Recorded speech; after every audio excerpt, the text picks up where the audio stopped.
Hello, my name is Garrett Stone. It's November 12th, 2017, and this is my persuasive speech. This is my audience.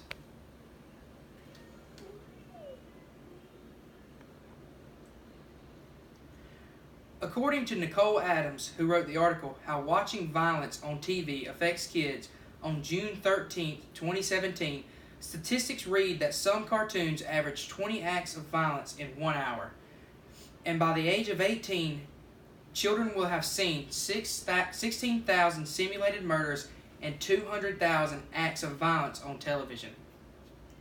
Today I am going to tell you about television violence, its effects on children, and how parents can protect their children from being exposed to it.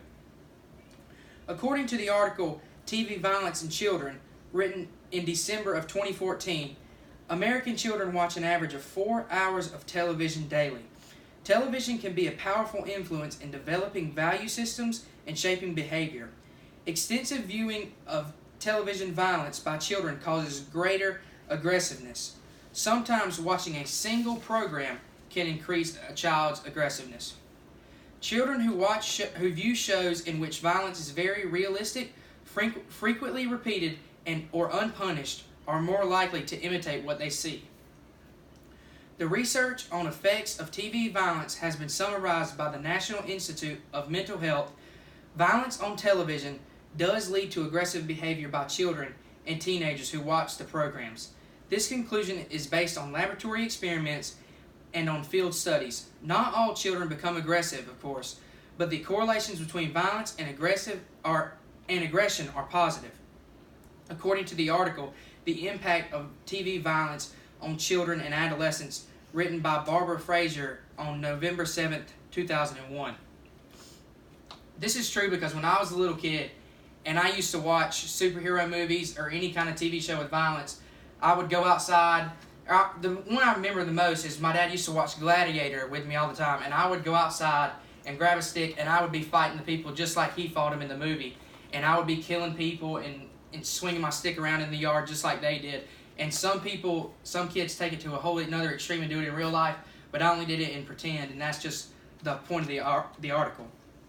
According to the article, TV violence in children, with children being exposed to violence on TV, it can cause them to think that violence is something normal, a way to solve problems, and children may even want to imitate these violent acts and pretend to be certain characters.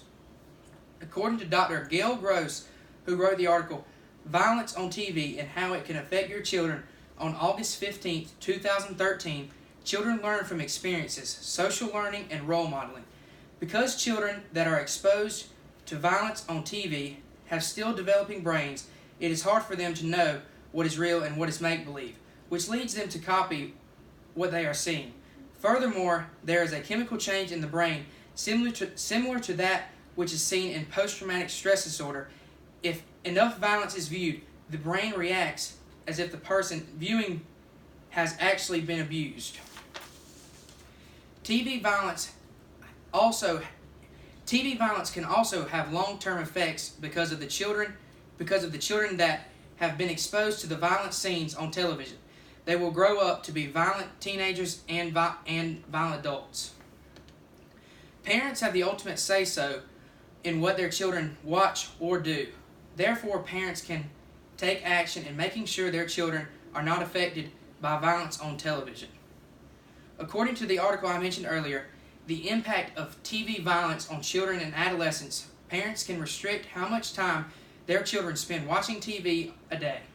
Preview the show that their children like to watch ahead of time and make the decision on whether they are appropriate,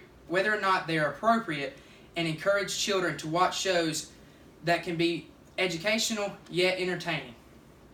Besides monitoring the shows that the children watches, there are other alternatives to watching TV, such as going outside or helping around the house and reading or something like that.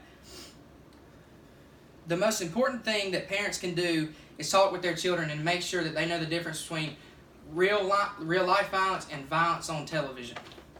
My visual aid for today are 3 shows or movies. The first one is Looney Tunes, or another example is Tom and Jerry. Tom and Jerry is a very violent show, even though it's funny for kids to watch.